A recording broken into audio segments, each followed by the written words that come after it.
साथियों, आतंकियों ने पहलगाम में धर्म पूछकर हमारे निर्दोष लोगों को मारा। उसके बाद आपने जो जवाब दिया उसे पूरी दुनिया ने देखा है। उन्होंने यह नहीं सोचा कि आम नागरिकों ने उनका क्या बिगाड़ा है, उन्होंने ऐसा क्या किया है कि उन्हें मार दिया जाए। पर मैं यह कहना चाहूंगा, आतंकियों ने भारतीयों को धर्म पूछकर देखकर मारा, धर्म पूछकर मारा, तो हमने आतंकियों को उनका कर्म देखकर मारा है।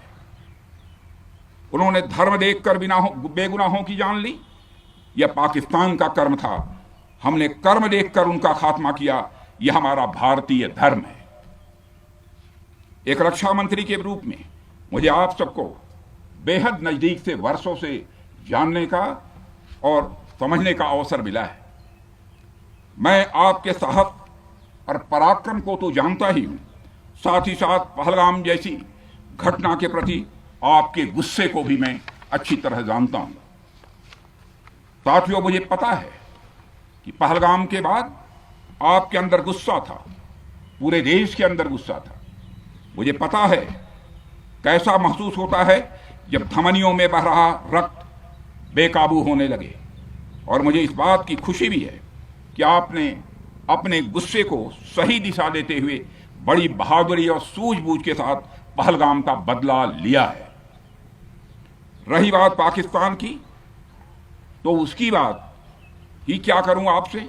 वह देश तो मांगते मांगते अपनी जहालत से एक ऐसी हालात में आ गया है कि उसके बारे में यह भी कहा जा सकता है कि पाकिस्तान जहां भी खड़ा होता है वहीं से मांगने वालों की लाइन प्रारंभ हो जाती है।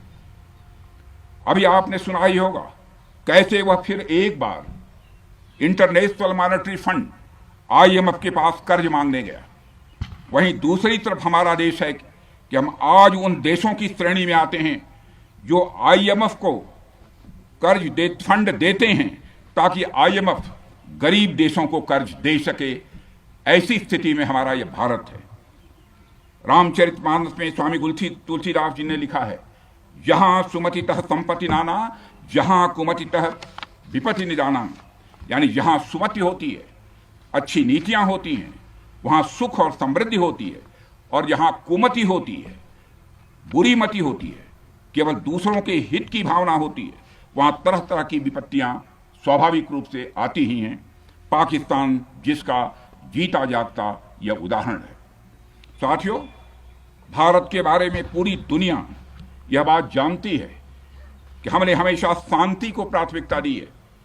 हम आमतौर पर युद्ध के समर्थक कभी नहीं रहे, लेकिन स्थितियां जब इतनी विकट हो जाएं, जब देश की संप्रभुता पर आक्रमण होने लगे, तो जवाब देना यह आवश्यक हो जाता है। राष्ट्रकवि रामधारी सिंह दिनकर जी की पंक्तियां आपके सामने रखना चाहूंगा। रुग्ण होना चाहता कोई नहीं, रुग्ण होना चाहता कोई नहीं, रोग लेकिन आ गया जब पास हो तिक्त औषधि, कड़वी औषधि, तिक्त औषधि के सिवा उपचार क्या, शमित होगा वह नहीं मिष्ठान्न से। यानी कोई बीमारी अगर लग जाए तो वह मिठाई से दूर नहीं होती है, उसके लिए कड़वी दवा ही काम करती है। इसलिए आतंकवाद जैसे रोग के लिए भी ऑपरेशन सिंदूर जैसी दवा की बड़ी जरूरत हो गई थी। साथियों, पूरे देश में हमारी सेनाओं को और हमारे सैनिकों को एक सम्मान की दृष्टि से देखा जाता है।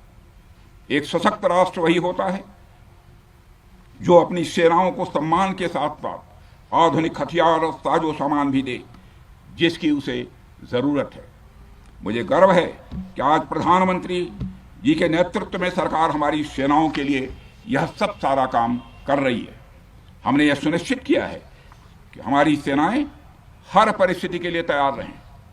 और मैं यहाँ पर army chief general Upendra Dwivedi ji को भी बधाई देना चाहता हूँ, क्योंकि बार बार मेरी चर्चा होती रही है और बार बार मैं यह पूछता हूँ कि जो भी आवश्यकताएं हैं उन आवश्यकताओं को पूरा करने के लिए हम पूरी तरह से तैयार हैं। और इसलिए इसके लिए हम वर्ल्ड क्लास बेहतरीन गुणवत्ता वाले साजो सामान अपनी सेनाओं को देने की कोशिश कर रहे हैं।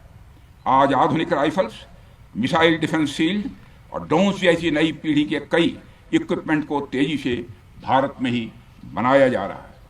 साथियों, इसके अलावा सीमावर्ती इलाकों में हमने जो काम किया है वो आप सब देख रहे होंगे। आज एलएसी और एलओसी पर भी कनेक्टिविटी है, वैसी पहले शायद कभी नहीं थी। हमने हर स्तर पर यह दिखाया है कि हमारी सरकार केवल युद्ध भूमि पर ही नहीं बल्कि व्यक्तिगत रूप से और पारिवारिक रूप के साथ अपने सेना के जवानों के साथ खड़ी है। साथियों, अंत में एक बार फिर आप सभी को आपके शौर्य और पराक्रम के लिए हृदय से हार्दिक बधाई देता हूं।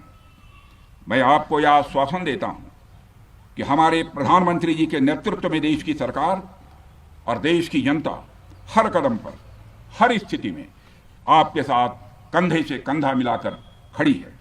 मुझे पूरा विश्वास है कि आपके सहयोग से हम इस पूरे क्षेत्र में आतंकवाद का समूल नाश करेंगे ताकि कल को कोई भारत की संप्रभुता के खिलाफ आंख उठाने की हिमाकत न कर सके। इसी आशा और विश्वास के साथ आप सबके शौर्य और पराक्रम की सराहना करते हुए और आप सभी को अपनी हार्दिक शुभकामनाएं देते हुए अपना निवेदन समाप्त करता हूं। बोलिए जय हिंद, जय हिंद।